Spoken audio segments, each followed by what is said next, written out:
Hello and welcome back to this n8n production series. Today we will talk about workflows and how to version them in Git. There is really one important thing. There is an export function from n8n provided, but the problem with that is that it just exports with some meaningless ID in the name of the file. So we really need to have a look and rename it properly. There's a second important thing. There was a known issue that webhooks aren't registered after you publish a workflow over the CLI. And that will be covered in the start project script that we will talk about later. As in the previous episodes, I already created the 3 new scripts, and now I will walk you through the most important bits of it, that you understand the basic concept of what we are doing here. We are starting again with declaring some variables that we have to use in the script. After that we have some error handling, and here comes the first important bit. We go into our container and create this temporary export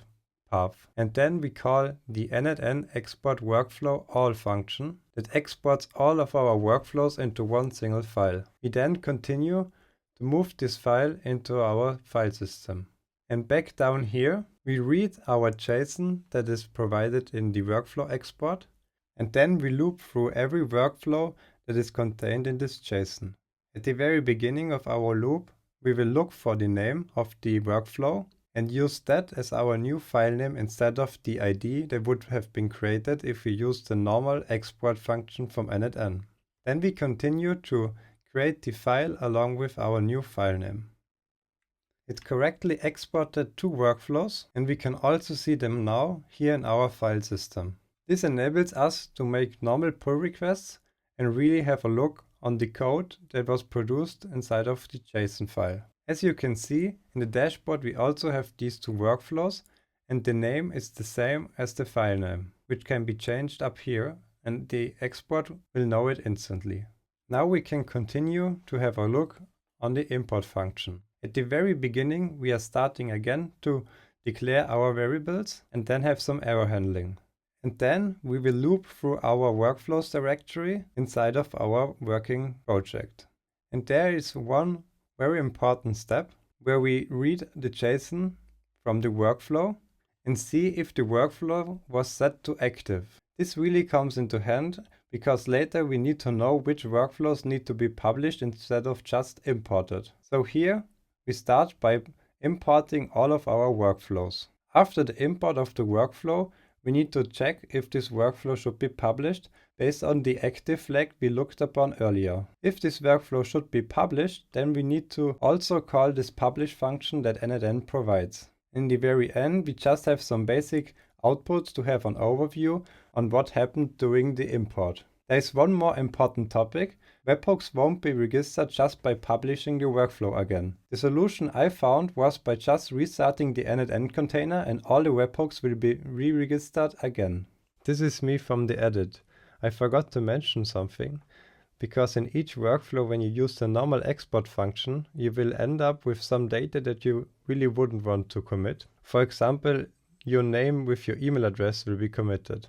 So you have to also remove that in your export script. And this can look somehow like this, that you have an array of the parts that you want to strip away from the JSON file. So take care and remove all of this data, especially the sensitive information and also the information about the versions, because you wouldn't really need them if you version in Git anyway. As you can see, we have a basic overview in this list on which workflows had to be published and which just had to be imported. To really see if the import is working correctly, we first need to delete all of our workflows and import them again. And if we refresh the page, we will see our workflows imported correctly. And also our workflow that needed to be published is published again.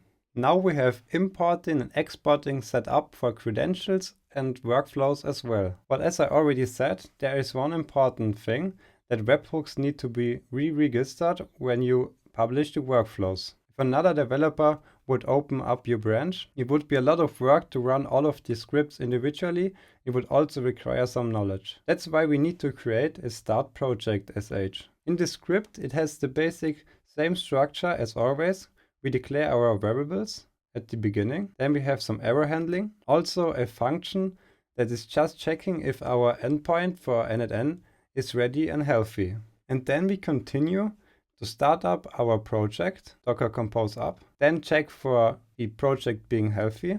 Then we continue to call our import credentials script. Afterwards, we import our workflows via the same script we used before. And then we restart our project again. And in the end, we have to do some last check if the project is healthy again. Now we removed all of our volumes, so there is no data anymore related to our n8n project. Now to get everything back up working, we simply need to go in our scripts folder and run the startup script. As you can see, it starts by creating our Docker files. Afterwards, it does the health check for our endpoint. Then it imports all of our credentials, does the same for our workflows, gives us some information on the state of the import, then restarts the n8n container and checks for the health again. If you followed along and also removed your volumes, you need to recreate your account. Now we are back in the project, and as you can see, all of our workflows got imported, and the same goes for our credentials. Keep in mind to not remove all of your volumes as we just did, because you can recreate your workflows, but all the data would be lost. That was also the reason that we had to create an account again.